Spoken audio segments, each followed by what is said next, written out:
जय श्री राम एवरीवन। मैं हूं Kajal Yadav, BMS second year student in TMV Pune Maharashtra. तो इस समय मेरे पास सबसे ज़्यादा जो क्वेरीज आ रही है वो इस बात को लेकर के आ रही है कि नोट्स कैसे बनाने हैं। क्योंकि उसमें सबसे बड़ी प्रॉब्लम ये है कि जब आप बीएमएस में आते हो, जैसे कि हमारे कॉलेज में, तो शायद ऐसे ही सब जगह होगा कि एक एक सब्जेक्ट पे आपको 5-5 टीचर्स मिलते हैं। ठीक है, अब एक सब्जेक्ट पर जब 5-5 टीचर्स हैं, हाँ, तो होता क्या है एक्चुअली में कि आपको 5-5 टीचर्स मिलते हैं हर एक सब्जेक्ट पर। ठीक है, तो फिर हमें कंफ्यूजन ये होता है कि हम नोट्स कैसे बनाएं, मतलब क्या हर एक टीचर के लिए अलग अलग नोटबुक रखें। ठीक है, और कहाँ से पढ़ना है, बुक्स कौन से प्रेफर करनी है, ये सारी चीज़ें होती हैं। तो अभी बहुत सारे मेरे पास भी मैसेज आए कि नोट्स कैसे बनाने हैं, आप प्लीज़ ये बताइए। तो देखो, अगर हम सिर्फ नोट्स बनाने बैठेंगे टीचर्स के अकॉर्डिंग, तो फिर हमारे पास 25 नोटबुक्स होंगे। और सोच रहे हो 25 नोटबुक्स कैरी करना मतलब इम्पॉसिबल है यार। और उसके बाद अगर आप देखो तो हर एक सब्जेक्ट की आपको एक्टिविटी बुक बनानी पड़ती है। जिस सब्जेक्ट का आपको प्रैक्टिकल है, आपको प्रैक्टिकल नोटबुक बनानी पड़ेगी। ठीक है, अब इतनी सारी नोटबुक लेकर के चलना, इतनी सारी notebook banana, so this is not right. ठीक है, लेकिन अगर हम नोट्स बनाने पे आए, तो नोट्स मेरे हिसाब से मैं ये कहूँगी कि आपके पास 5 सब्जेक्ट्स हैं, आप सिर्फ 5 नोटबुक्स खरीदो। हाँ, थोड़ी मोटी मोटी खरीदो, मतलब जिसमें पेजेस ज़्यादा हों, लाइक 400 पेजेस की खरीद सकते हो आप। और अगर कम में खरीदना है तो आप 250 पेजेस की भी खरीद सकते हो। ठीक है, जैसा आपको सही लगता है। लाइक जैसे कि मैं अगर आपको अपनी दिखाऊं जो मेरे पास है, तो ये देख सकते हो आप। ठीक है, ये इतनी थिकनेस है। हाँ, ये, ठीक है, ये थिकनेस है नोटबुक की। ये A4 साइज की मेरी नोटबुक है। ठीक है, और इसी तरह की मैंने 5 नोटबुक खरीदी थी। आप जैसे चाहो आप वैसे खरीद सकते हो। ठीक है, तो एक नोटबुक में आप 5 पार्टीशन कर लो, जैसे मैंने भी पार्टीशन की। ठीक है, कुछ कुछ पेजेस डिवाइड कर लिए, मतलब इक्वल इक्वल पेजेस हर एक टीचर्स के लिए डिवाइड कर लिए हैं। जैसे मान लो कि मैंने जैसे कि मेरी ये जो नोटबुक है, ये मेरी रचना शाली की नोटबुक है। ठीक है, अब मैंने ये नोटबुक बनाई, तो रचना शाली में मेरे पास 5 टीचर्स हैं। ठीक है, अब मैंने इसी नोटबुक के 5 पार्टीशन कर लिए। ठीक है, इक्वल पेजेस के। ठीक है, टीचर्स के नेम के अकॉर्डिंग। तो जो टीचर जो टॉपिक मुझे पढ़ाता जाएगा, मैं वो पेंसिल से उस टॉपिक को मेंशन कर देती हूँ उस टीचर के पार्टीशन में। ठीक है, कि ये टॉपिक इन टीचर्स ने पढ़ाया है। ठीक है, अब एक बात और ध्यान में रखना कि मैंने कभी भी क्लास में लेक्चर के टाइम पर तुरंत नोट्स नहीं बनाए हैं। आई नो किसी किसी को मतलब ये लगता होगा कि यार ये थोड़ा सा मतलब इम्प्रैक्टिकल है, या फिर ऐसा कैसे हो सकता है ना। मतलब मेरा क्या था, मैं नोट्स इस तरह बनाती थी कि मैंने कभी भी फेयर नोट्स नहीं बनाए कॉलेज में या लेक्चर के टाइम पर बैठ के। लेक्चर के टाइम पर मेरे पास कॉलेज में मोस्टली जब तक मतलब अगर चेक करने को नहीं बोला होता है, तो मेरे पास डेली कॉलेज के टाइम पर सिर्फ एक ही नोटबुक होती है, और वो मेरी रफ नोटबुक होती है, जिसमें मैं हर एक सब्जेक्ट का जो भी पढ़ाया जाता है, जितनी भी चीज़ें होती हैं मेरे सुबह कॉलेज से लेकर के शाम कॉलेज खत्म होने तक, वो सारी चीज़ें मेरी उस रफ नोटबुक में होती है। ठीक है, उसके बाद जब मैं घर आती हूँ, फिर क्योंकि मुझे वापस से वो चीज़ पढ़नी होती है। ठीक है, तब मैं प्रॉपर हर एक सब्जेक्ट की अलग नोटबुक में उसमें मैं नोट्स बनाती हूँ, वो मेरे फेयर प्रॉपर नोट्स होते हैं। ठीक है, जैसे कि ये है मेरे। ठीक है, और स्पेशली अगर AIQ वालों को बोलूँ, तो फिर वो जैसे हमारे यहाँ है, तो वो मराठी में पढ़ाते हैं, तो हमको बहुत सारी चीज़ें समझ में आती हैं, बहुत सारी चीज़ें नहीं समझ में आती हैं। और एक बुक से भी कभी भी आपका काम नहीं चलता है, आपको एक बुक से ज़्यादा प्रेफर करने की ज़रूरत पड़ती है, क्योंकि कोई ना कोई टॉपिक हर एक सब्जेक्ट में आपको ऐसा मिलेगा ही मिलेगा कि आपको अपनी बुक में नहीं मिलेगा। ठीक है, यहाँ तक कि मैं आपको इसके लिए मैं एक बहुत ही अच्छा एग्जांपल देती हूँ जो मेरे साथ हुआ था। वो ये था कि मतलब मुझसे वाइवा में एक क्वेश्चन पूछा गया। अभी करंटली मुझे याद नहीं आ रहा है कि वो टर्म क्या था वाइवा का। एनआर्ट में रचना शाली में मुझसे क्वेश्चन पूछा गया, और उस क्वेश्चन का आंसर इतना सिंपल था, जस्ट एक लाइन का आंसर था, बट मैंने वो पढ़ा ही नहीं था। क्यों? क्योंकि मेरे पास जो बुक थी उसमें वो पॉइंट था ही नहीं। ठीक है, हालांकि जैसा कि मैंने आपको बताया कि हर एक सब्जेक्ट को आपका पढ़ने का तरीका क्या होना चाहिए, कि आप जब भी नोट्स बनाने बैठो, ठीक है, तो हमेशा आप करिकुलम के सारे पॉइंट्स को देखो, और पॉइंट्स को देख करके उसके सब पॉइंट्स भी देखो कि इसमें क्या दिया हुआ है। जैसे कि आपको अगर वात दोष दिया हुआ है, ठीक है, तो करिकुलम में आपके मेंशन्ड है कि वात दोष में कौन कौन से पॉइंट्स हैं। वात दोष की उत्पत्ति है, निरुक्ति है, क्या है, परिभाषा क्या है, ये सारी चीजें, मतलब ये मैंने आपको एग्जाम्पल दिया।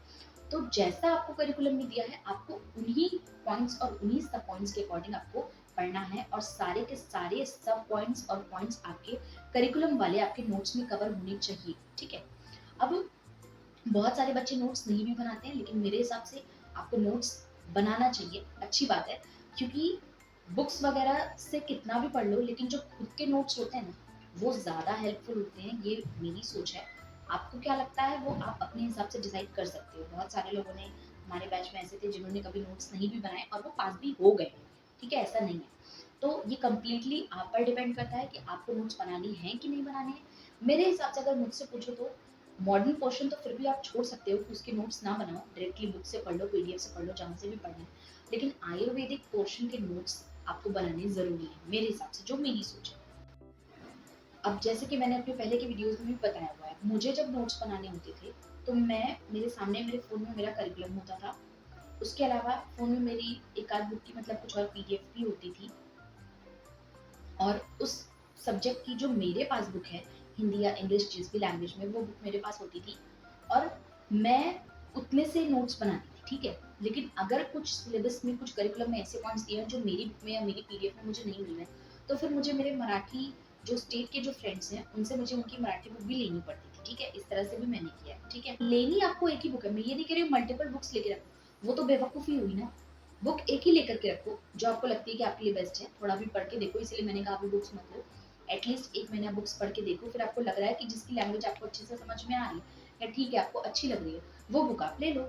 आप करिकुलम से मैच करते जाओ, जो पॉइंट उसमें नहीं है वो आप मेंशन कर लो कि ये पॉइंट मेरी बुक में नहीं है, तो ये पॉइंट मैं किसी और बुक से, पीडीएफ से या लाइब्रेरी से बुक लेकर के मैं पढ़ लूंगी, ठीक है।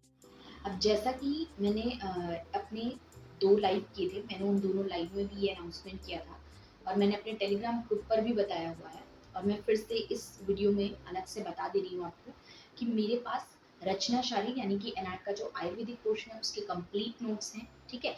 एक आध चैप्टर मिसिंग होंगे, वो मैं आपको मेंशन कर दूंगी।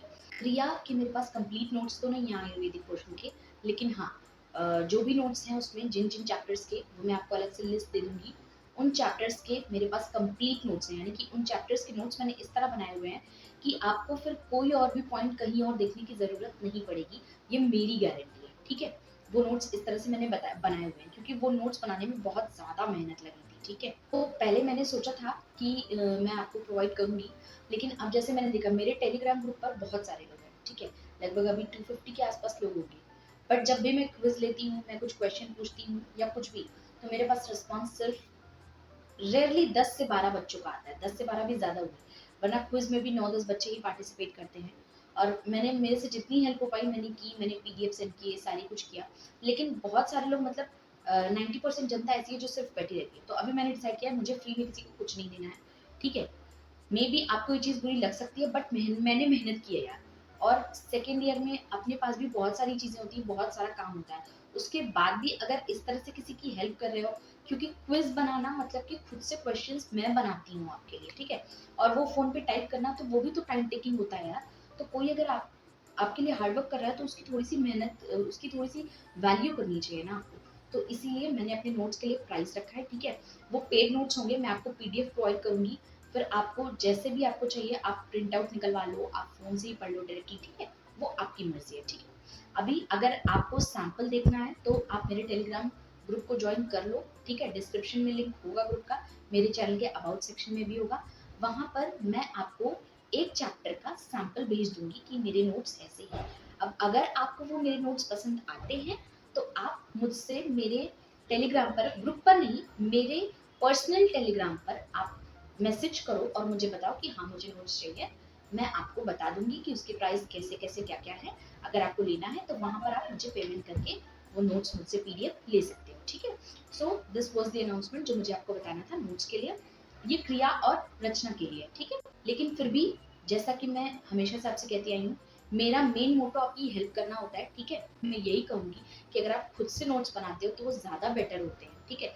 लेकिन खुद से नोट्स बनाने में बहुत बहुत ज़्यादा मेहनत लगती है, बहुत सर दर्द होता है सच में, क्योंकि और स्पेशली अगर आप किसी दूसरे स्टेट में आपने एडमिशन लिया है एआईक्यू के स्टूडेंट्स को, तो उनको ज़्यादा ही प्रॉब्लम होती है, ठीक है। तो आप खुद के नोट्स बनाओ तो बेटर है, और अगर आपको मेरा लेना है तो आप वो भी बाय कर सकते हो, जैसे कि मैंने आपको प्रोसीजर बता दिया, ठीक है। अब बहुत सारे लोगों का ये भी क्वेश्चन हो सकता है कि क्या हमें मॉडर्न के नोट्स भी बनाने हैं क्या।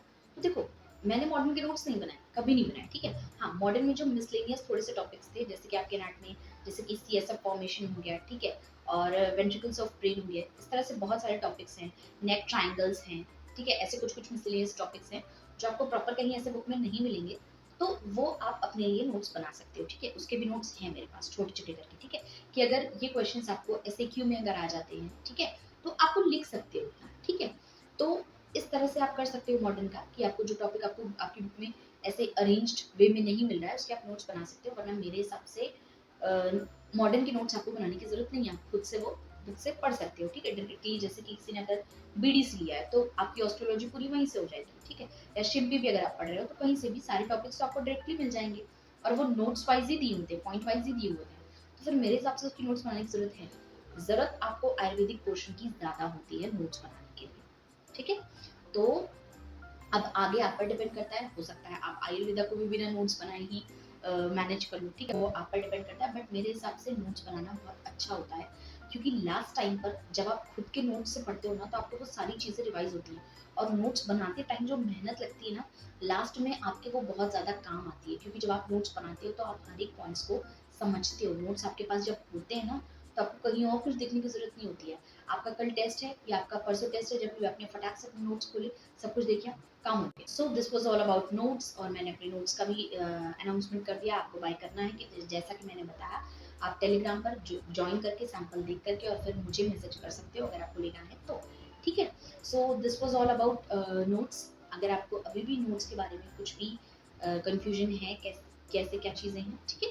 तो आप मुझे कमेंट सेक्शन में ज़रूर। सो वीडियो अगर अच्छी लगी हो तो वीडियो को लाइक कर देना, शेयर भी कर देना, क्योंकि अभी बहुत सारे लोगों को ज़रूरत पड़ने वाली है, तो अपने फ्रेंड्स को शेयर ज़रूर करना, और हाँ यार, सब्सक्राइब भी ज़रूर करना, ठीक है? जिससे कि आगे ऐसे ही मैं आपकी हेल्प करती रहूँ। चलो बाय बाय, टेक केयर।